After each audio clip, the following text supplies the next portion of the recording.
A leader has to take the risks. Welcome to Wealth on the Beach podcast. My name is Daniel Alonzo. As always, we have the greatest guest in the world, man. We're hanging out today with Mr. Jefferson Rogers.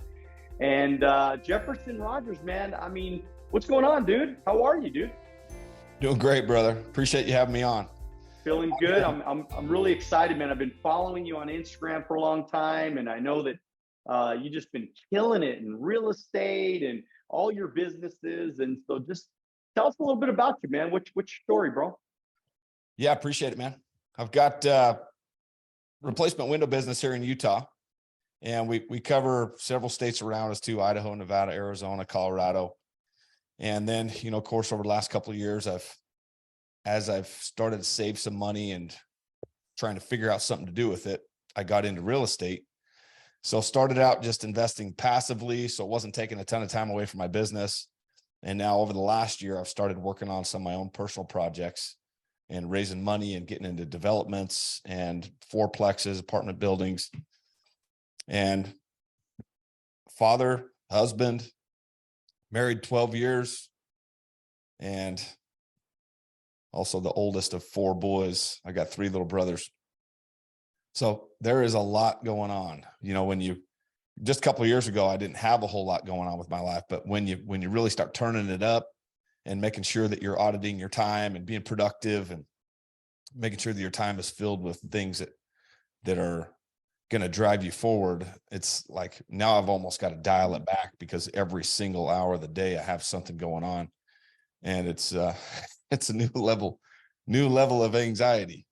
Well, yeah, and I can imagine what's going on in your life right now, because I mean, you guys also, if correct me if I'm wrong, but I think you guys homeschool your kids too, right? I mean, we do. Yep, it was a special thing to be able to peel out of the house this morning. My kids are doing school and just be able to run downstairs and give them a hug and a kiss goodbye. See, that's cool, man. And I actually we homeschooled our kids for a couple of years back when, and of course, we wanted to make sure they were connected with sports and all that kind of stuff. But the homeschooling to us was a big deal, because I think the school system today is screwed up, man. I mean, it's bad. And so what are some of the reasons that got you guys to get out of that system? You know what? I like to be involved. And my girls loved me to be involved. Once they knew that I was going to be that dad that was involved, they asked me to go to school every week. So my kids had started in public school, and I wanted to always go and help out. So I just go for an hour or 2 in the morning, go help out and get the kids set up, start a little reading group or start an activity.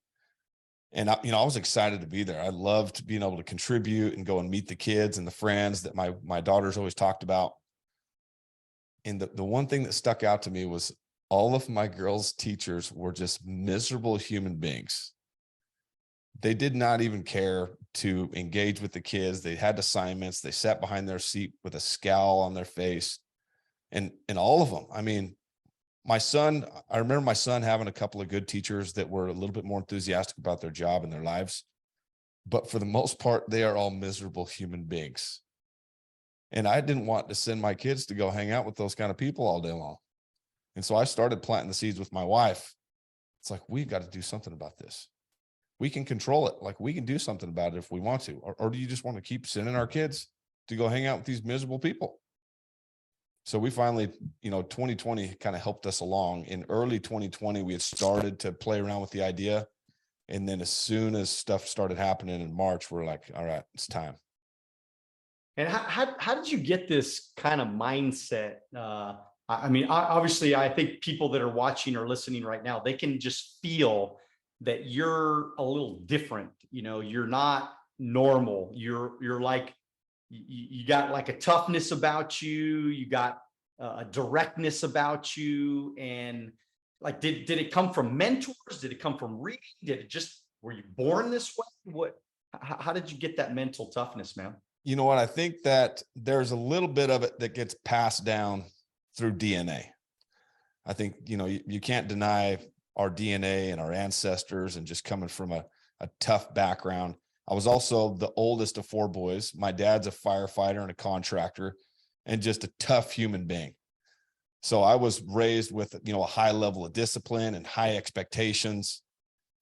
And then, I also had very supportive parents that were conditioning me to believe in myself and to have confidence in my abilities and to believe that I was meant to do great things. I was born first for a reason. I was going to be an example to these boys for the rest of my life. And, early on in life, I didn't know what to do with that. And I kind of folded under the pressure and got into drugs and alcohol. But then I knew I always had it in me. And I always had this presence when I showed up to a place, because I've gotten this, since I was a young man. Just people say that you've just got something about you. You've got this energy. When you come into the room, it's like all the heads turn to this new energy that's there, and all your enthusiasm and positivity you bring. And now over the past several years, I really have found some power in mentors and coaches and surrounding myself with great people and being able to emulate people at even a much farther place into their journey than I have, maybe sometimes will even ever get. And so it's like, that's some of the things that I'm going to take from this person, apply to my own life, how I treat people, how I act, the energy and confidence that I bring to a situation. And, I always just kind of build on that too. So some of the things that I write down as I'm coming into a meeting, or I'm prepping for I got a summit in a couple of days, I got to kind of remind myself of these things. It's like, I have this tender side of me also, but the side of me that makes me powerful is that kind of controversial side, and just being myself and being bold and just saying it how it is and just calling it. And, not everybody likes it, but that's one of the things that makes us powerful, is just tapping into those things that we have naturally. So how does a kid that came from tough parents, firefighter dad, how does a kid like that go into drugs, man, and alcohol, and and like get caught up with that shit? Like, how does that happen? Usually that happens because you had bad parents, you had unsupportive parents, you had, whatever. So how does that happen, man? You know what? It was as supportive as my parents were, as much as they loved me, as great of examples as they've always been to me in my life. When I hit about 13 or 14, I had a lot of freedom. And we could leave all day long and nobody would ever know where we were at. And I started to get a little taste of what I could get away with. And, I feel like I've always been instilled with this level of integrity. And, I had such great examples in my life, but it was like I was testing the waters. I've always been that person that had to learn the hard way.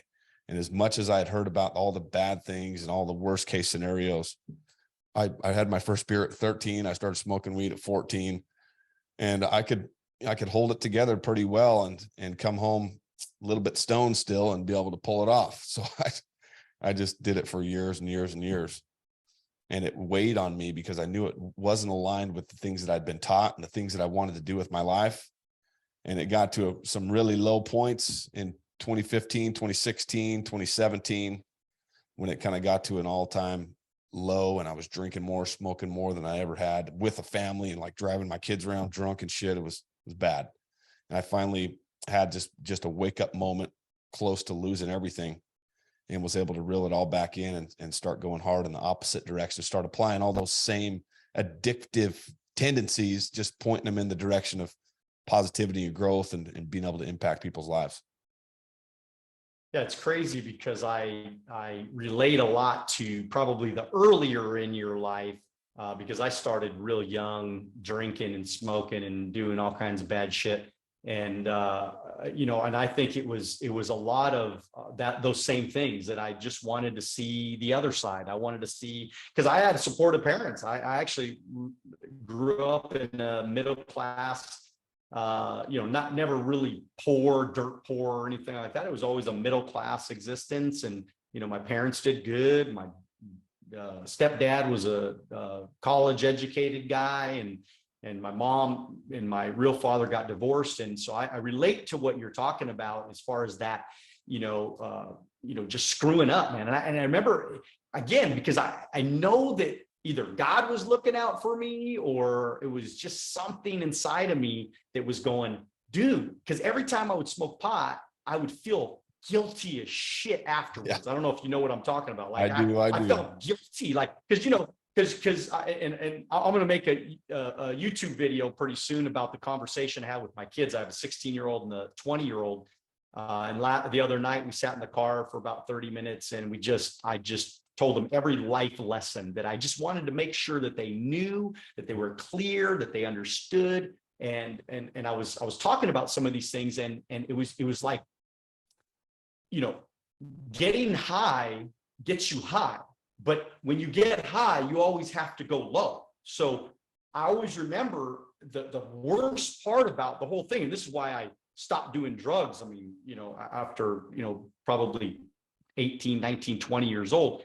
And because it's like, every time it would be the same shit, is that I would come down and I would just feel so bad about myself. And I'm going, my life has got to be more than this. There's got to be more to life than living like this. And then I had a really bad trip.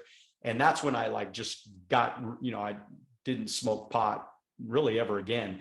And, I feel like, and then going into business helped me a lot too. And I'm sure it's probably done something for you, getting mentors. I got a mentor, and that changed my life too. So who were some of those mentors in your life that you think that you really got the most out of? You know what? Grant Cardone was a big one. I got turned on to him in 2017. My uncle was reading one of his books. He was a entrepreneur. He had started his own business. He said, man, you've got to listen to this book. It's called 10X Rule. The guy narrates it himself. You're going to love him. His name's Grant Cardone. He's got such raw energy. You're going to absolutely love him.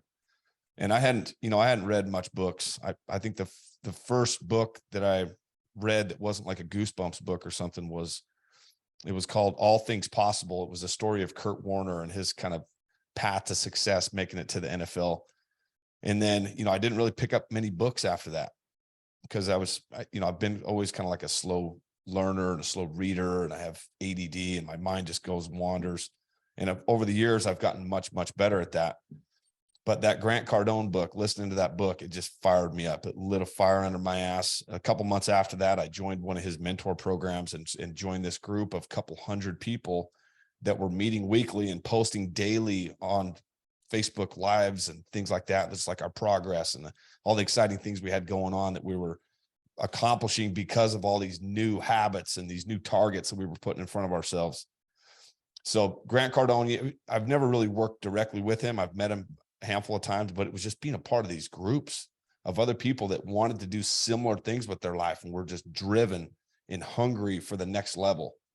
And then, of course, I've paid hundreds of thousands of dollars over the past 5 years since then to work with Coach Burt and Dave Blanchard and Kane Minkus, some really high level people that I can work with on a one-on-one basis and meet with them personally and really get to pick their brains of years and years of experience in business and life and relationships, communication, all these areas that I knew that I was lacking in.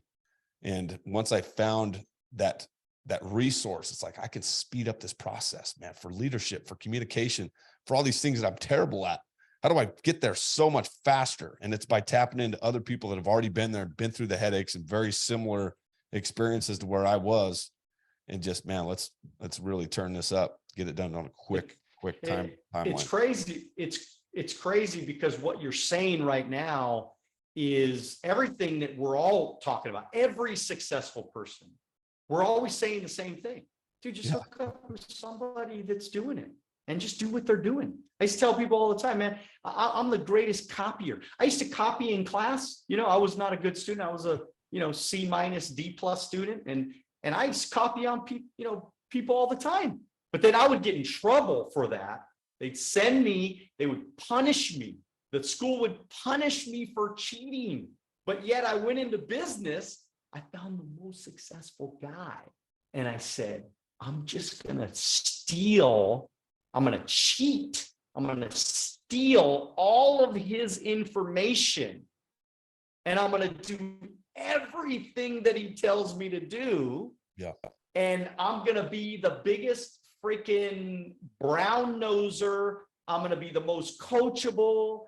I'm going to be the most excited and motivated and, accountable. I'm going to do all the shit that he tells me to do. And I am going to be as successful as him, if not more successful than him. Mm-hmm.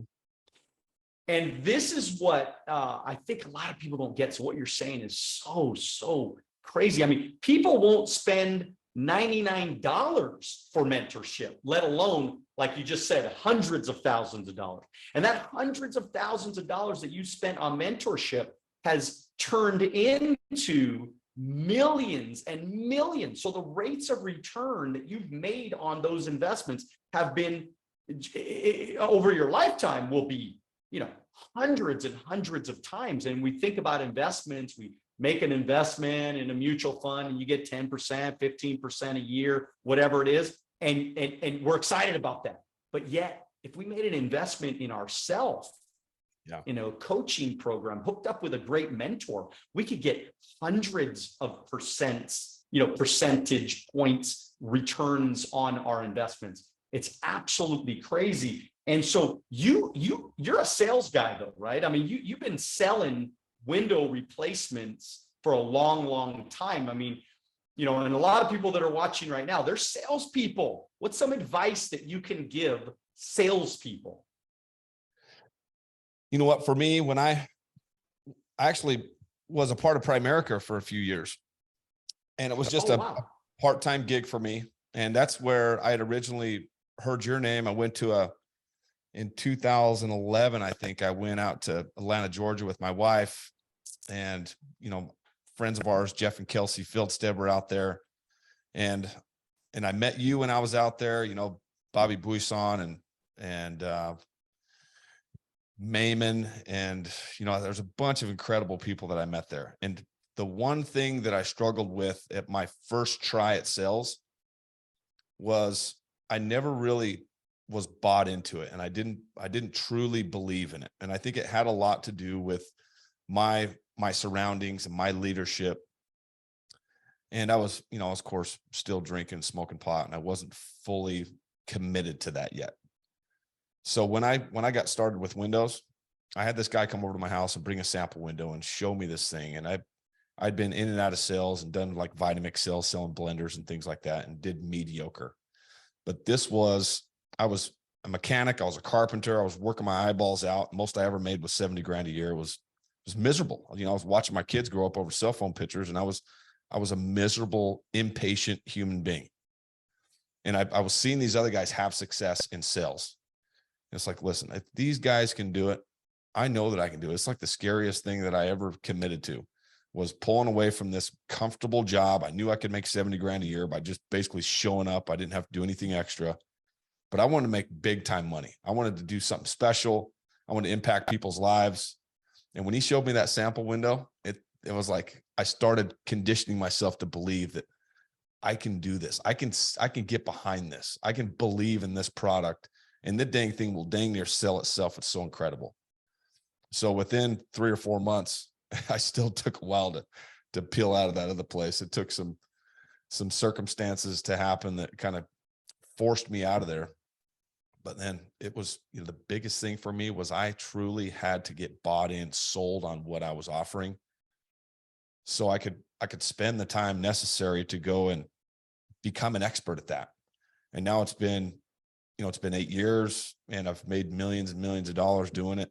And now one of my favorite parts of the business is being able to take people from those similar places, coming from restaurants or construction or the medical industry, making $12 an hour, and being like, you have something special, like your charisma, your energy.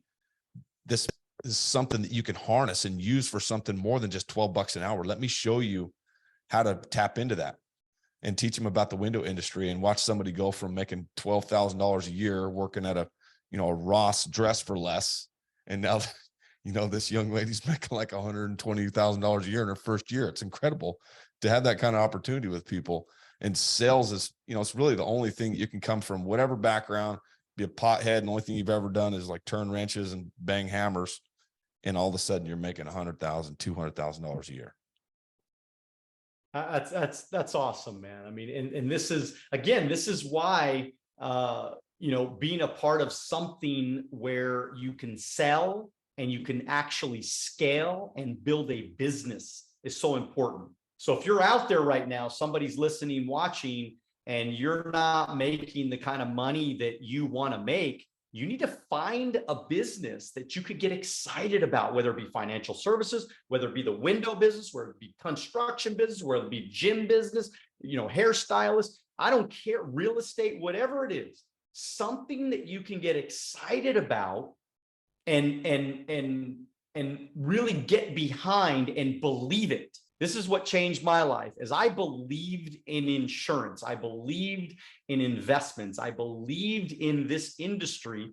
So, and nobody could change my mind about it. So I was already there. So I could sell. People say, man, you're so good at sales. No. I just believe in what I'm doing more than most people. So when I have a conversation about what I'm talking about or my business, it comes across as credible and real because it's genuine. It's like in my heart. It's not like bullshit. I'm not making up, strange numbers or weird information. I'm just telling it how it's affected my life, how I see it, and what it's done for me. That's it. That's how easy this thing really is if you think about it. And so, this is where I want all of you to transition as you, finish watching this podcast or listening to us today. I want you to genuinely find a product, find a service that you can get jacked up about, and then just go do it. Just give it a shot. Try it. Worst case scenario, you fail and you do something else. I mean, that's a worst case scenario. I mean, that's what happened to Jefferson, right? He tried one business, didn't fit him. He went to another one and he made millions. I mean, it happens all of the time, but he took something, he took some good from the other one, he scaled it into the next one, and he became successful. And so there is a downturn, Jefferson. And this is why I'm encouraging everybody to start their own business, to go into business, because there's going to be a downturn, man. Tell us about what you see as far as the future of the market, of real estate, of being in business. Tell us a little bit about your thoughts. Yeah, I think for me, we've got a business that's reliant on a healthy economy. And as much research that I've done, as long as I've been around the industry and spoken with the people that have been around much, much longer than me, the home improvement industry is resilient to the down markets. So I'm confident about where we're at and where we're going, and we're continuing to expand into this thing and make sure that we got our ducks in a row, and we're going to be better salespeople. We're going to work harder and longer and take care of our customers better than anybody is even capable of doing. And those are some of the things that a lot of people are going to struggle with because it's been so easy to make money over the past 10 or 15 years. And I've never really known any other downturn. I didn't start doing smart things with my life until like 2009, 2010, after there was like this pickup after the last recession and the big housing bubble. So I never got to experience that. So it's been dang good for me. But as a part of working with coaches and mentors and people that have been through those things, here are some of the things that you need to work on so you can be resilient against that kind of stuff the next time it does happen, because inevitably it will. History repeats itself over and over and over. It may take longer than it did last time, but it's going to happen. And those are some of the things that I know that I can control, is my activity, the training that I offer my people, the service that we offer our customers. We want to separate ourselves in a way that we're going to be the person that, or the company that people go to and that's still around when everybody else was just, going through customers and everybody's a number and they don't really care about customer service. They're just trying to bank on as many of these transactions as possible. And we've, in a very short period of time, built over 700 5-star reviews and taken care of thousands of customers. And we're continuing to build our systems and our processes and our training, so we're as resilient as possible. and it's inevitable. So no matter what industry you're in right now, what are the things that the greats are applying to their business that you can do? Don't get caught in just going after the money, or you're going to be the first to go down. Yeah, and I think it really comes down to the preparation. This is really what you're talking about. You're right now, probably more than ever, you're preparing yourself for the inevitable downturn of the economy. And it's already, inflation's huge. It's already been crazy. Interest rates are high. Stock market has fallen off a cliff. So we know that, it's probably going to either stable, flatten out, or it's going to continue to get worse, which it's my belief. I don't have a crystal ball, but it's my belief it's going to get worse before it gets better. And this could be one of the worst downturns of our lifetime. And so I love how you are, explaining that you're preparing right now for the inevitable. So you're going to get it either caught with your pants down, or you're going to be the one that's going to be the market leader. So there's a lot of window replacement companies. Your company is going to survive where these other fat cats, guys that don't really give a shit or are not researching right now, they're not preparing. These guys are going to get blown out, which, by the way, I just met a lady yesterday, and she's actually moving from her house. She lives in a nice little property down by Newport Beach. And I'm like, why are you moving? And she said, well, I had a clothing business and I got wiped out and we got blown out because of COVID. And I'm thinking, wow, she didn't prepare very good. I guarantee you she didn't save her money. She didn't prepare, because now she's having to move out. Now she's having to move. She wants to go to Texas, which is not a bad place to move. But the point is that she didn't prepare. And so all of you entrepreneurs out there right now, man, you got to prepare yourself for the inevitable. And let's just say I'm wrong. Let's just say things just take off and do well. Well, guess what? Now you're capitalizing. All that preparation is going to help you take even more market share at that point in time, because if the economy goes up and the business goes up and everything goes up, you're in a great position. You're in great shape. And so I know that you've been looking at social media, Jefferson, in a different place. I know I could see that, especially over the last couple of years. You've really scaled your social media. So I want to know, why did you do that? Why is social media important? And also, like how do we do it? Why is everybody scared to do it? And what do we got to do to execute? Well, I think first of all, the rate of return, I get this question a lot about mentors and the events that I go to and the investments that I've made into my business and my social media, because, like the stock market, you can see the graphs and you can see the progress you've made, the exact rate of return. And some of these other things like social media and, getting involved with a consultant or an advisor or a mentor and, spending hundreds of thousands of dollars, there's no direct correlation between the amount of money that you spent and the amount of money that you've made in that period of time, like you can apply to a traditional investment. So people have a tough time with it. And there's they can't wrap their head around it. They're sitting there analyzing this and they're trying to justify spending this money, where, maybe people like me and you, it's I've seen it work. That's all that I need to know is I've seen somebody else do it. And the payment, the return on investment has paid off in a lot more ways than just getting an investment back from the money that you put in. So, there was some advice from one of my mentors, and it was actually a couple of them. They were both kind of over the last couple of years getting their social media started, and some examples of how it had paid off for them in more ways than just getting money back, and relationships and opportunities and real estate deals. It's there you go. That's all I need to hear. And for the past 2 years, I'm spending over 6 figures in social media and photographers, videographers, and, the teams that help me, do all the videos and make sure that it's posted in the right place and at the right sequence and with the right hashtags. I don't care to really learn it or know it. Why would I if somebody else is already an expert at it? but that's not where I started. So what you were saying is, how do we get started? Why are people so scared? You know what I started doing is I just had this thing and I was out knocking doors and I was just documenting my journey. And when I got started in that mentor program, I was like, hey guys, what's up, my 10X family? I'm out here in the neighborhood. I just got done setting an appointment. It's my 4th one for the day. Absolutely amazing. I was out there in the snow or the rain or whatever it was, just documenting my journey. I was just telling people about the things that I was doing.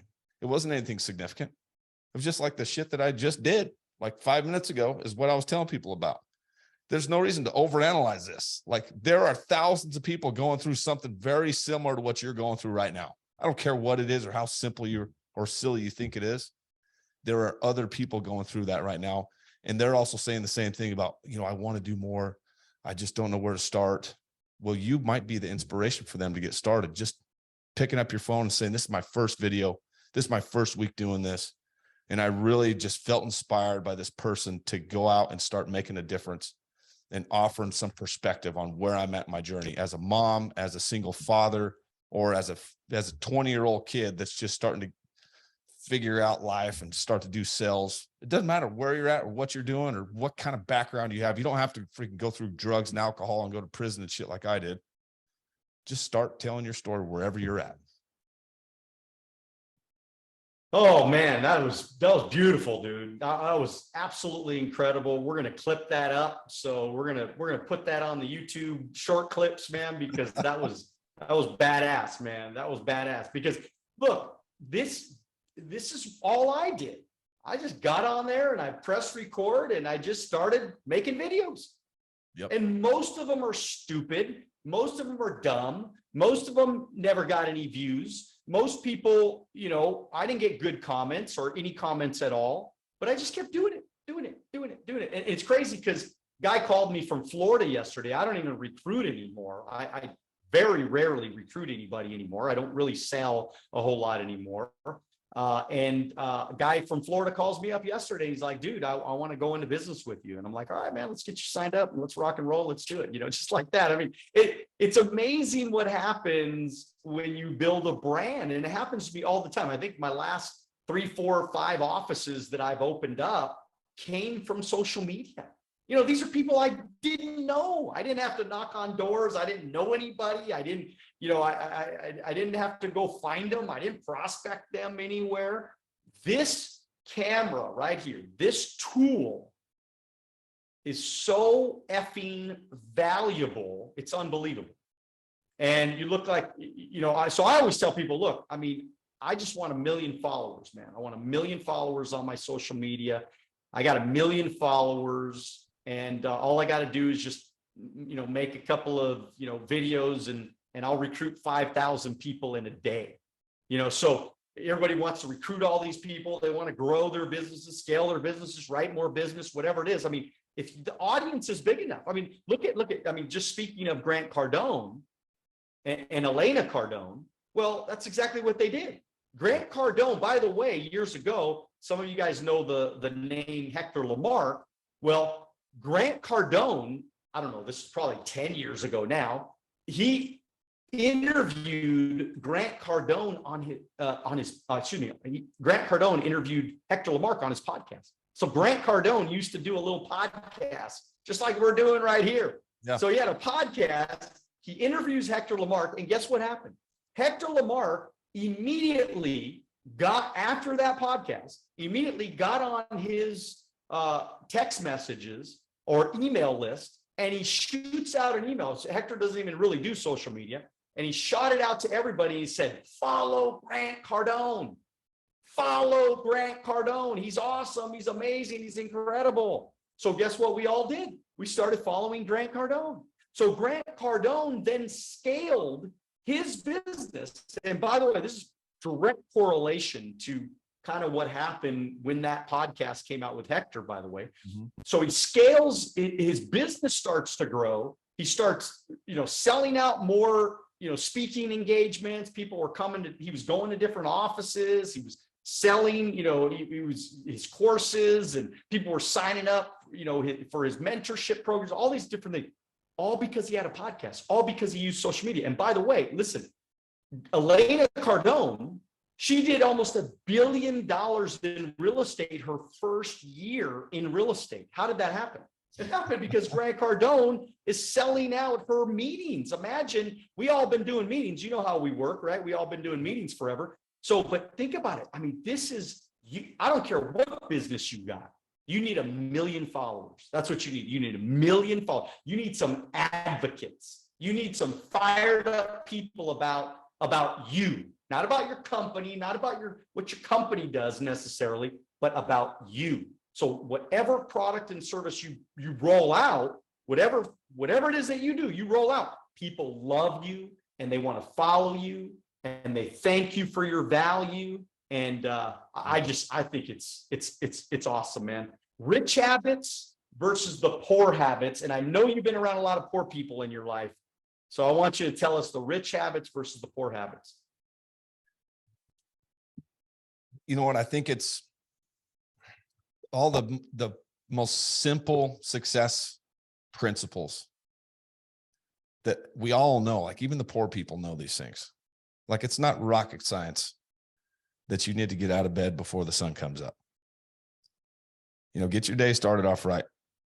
Get out of bed before the sun comes up, pick up a book and read a few pages, write your goals down, work off of a calendar, make sure that you got all the space on the calendar filled up with productive things for your day. And every single day be hungry for more information. These are just some of the at the simplest level, what successful people do. And they all do a little bit different. You know, one of my friends he's a successful business owner. He doesn't like getting up early. You know, he sleeps 8 or 9 hours and he says, fuck that. I ain't getting up early. I can do whatever I want. That's why I became an entrepreneur. So I can do whatever I want. And he's successful. So you don't have to do all of them. I just choose to do these things that my mentors taught me to do. Get up before the sun comes up, read every day, write your goals down every day, and go out there every single day and be hungry for the next level for yourself and acquire more information. So meeting people like Daniel, working with mentors and coaches and advisors and consultants. You know, I've spent hundreds of thousands of dollars on these things because I got some advice and it worked for somebody else. And I have faith in myself to go and extract value out of every single one of these things. It's really not rocket science. The more you are going to justify it and make excuses about why you're not doing it yet, the longer you're going to be stuck doing what you're doing and where you're at financially. You got to change. For things to change, you have to change. For anything to become different in your life, you're going to have to change the things that you do on a day-to-day basis. And sometimes that means a lot of bad habits that you have to get rid of so you can make room for new habits. And trust me, I had a lot of those dang bad habits that I had to get rid of so I could make room for some things in my life, like getting up early. I mean, I didn't start out day one waking up at 4:40 in the morning like I did this morning. I had to start waking up just 30 minutes earlier. And it didn't work very well. And every day I'd wake up like, dang it, I did it again. I hit the snooze button. Sun's already up. You know, I've already wasted a couple hours of my day. But you got to start somewhere. It's not like you got to do all of them at the same time. Just start doing something. Wake up 30 minutes earlier, read one page, do one push-up, write down one bullet point in your journal about what you want to do that day better than you did yesterday, and just start doing something. Yeah, and I think one of the biggest points you just made, man, is you got to take responsibility for your life. And that's what you did. I mean, going from where you came from to drugs and alcohol and jail, and then to change that around, I mean, that ain't an easy thing to do. So of course it's not going to be all day, but at least you took responsibility. At least you said, fuck no more. I ain't doing this shit no more. I'm not going to be like everybody else. It's time for me to get rich. It's time for me to change my life too. Enough is enough, man. Yep. Enough is enough. We got to change our habits. We got to take full responsibility for our shit, man. And we got to start doing the things that we know we should be doing, like getting up early, like writing the journal, write our goals, you know, and then executing the play. Another thing, come on, I know you did, is that you went out and you got results. Freaking door knocking, one of the hardest things, in my opinion, to do in the world. lot of respect to that hustle, man. But come on, let's be honest, man. You did it, rain or shine, snow or shine, and you did it, and you made it happen. And then you focused on results because results matter. You know, talking about results is fun. Man, I'm going to do something great. Even writing in your journal is fun. It's good. I wrote it down. I'm going to get, you know, whatever. But actually going out and getting the results and making the money and inspiring. I was on my Wealth on the Beach coaching program this morning, and I was telling them that, look, I mean, I had to make money. Not just to feed my family, but I had to make a lot of money. I had to be as successful as I could be every single day because my team was watching me. My people were watching me. They were looking at me. And as an entrepreneur, I had to showcase that this thing was for real, that this thing was actually doable, that people could come here, join me in business and make money. So I had to lead from the front, show them how to do it, and not stop until I got the result. That's why I'm so determined and resilient and persistent and consistent, is because I had to, because otherwise, man, I'm either selling the dream or I'm selling the nightmare, man. I mean, like to me, Jefferson, you're selling the dream. You're selling the dream, especially for people out there right now that maybe grew up in a bad neighborhood or had bad parents, but man, you could blame that shit on your parents for the rest of your life and be broke. You could complain or cry. I'm sure that you grew up in a, you know, and had some issues mentally or, you know, challenges with being around the wrong crowd. And you could have made all kinds of excuses. Oh yeah, it was my dad, you know, he did this to me when I was young. He yelled at me that one time. He was too tough, and that's why I didn't make it. And we could have all these bullshit stories, man, instead of just saying, you know what? It's my life. I get to choose. If I want to be successful, if I want to be rich, or if I want to be poor, I get to choose. What do you think about all that, man? Is that any of that make sense? It does, man. Yeah, it has everything to do with why people become successful or they don't. It's the difference in how they choose to take responsibility for their past and their thoughts and what they do with their free time. And I just, you know, I very well could have, you know, my dad kicked my ass more than once, put me through a couple of walls, and he didn't have the best leadership style.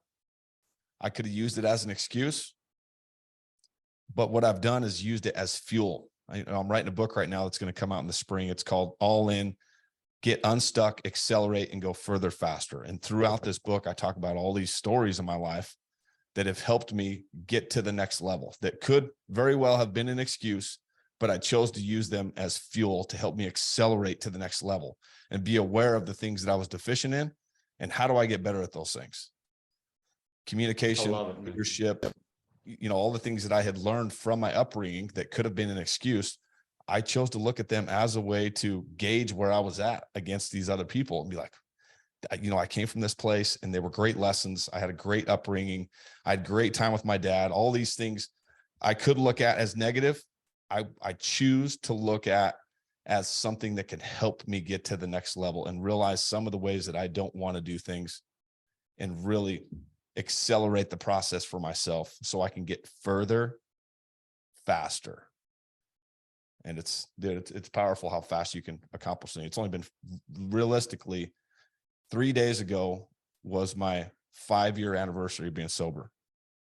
It's only been 5 years I've been doing smart things. And, you know, it can happen fast if you get focused and disciplined and just start putting your head down, doing some work. Well, Jefferson, you are an inspiration, no question about it, man.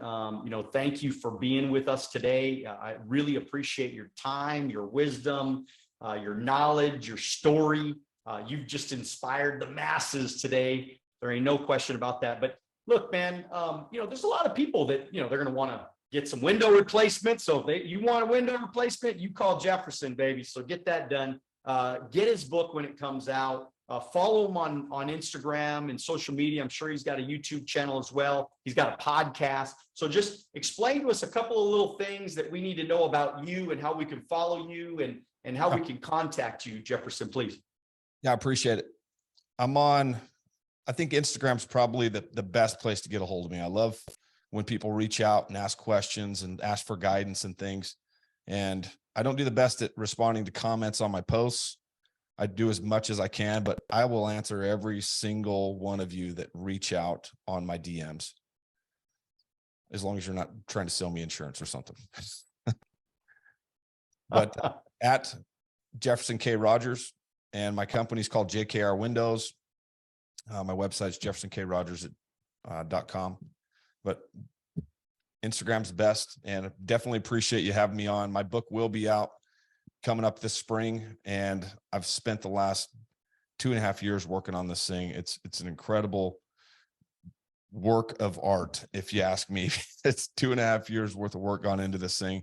I've had a great team helping me get through this process, and I'm excited to get to share it with everybody and share all the lessons that I've learned throughout the process, so people can get unstuck, accelerate, and go further faster.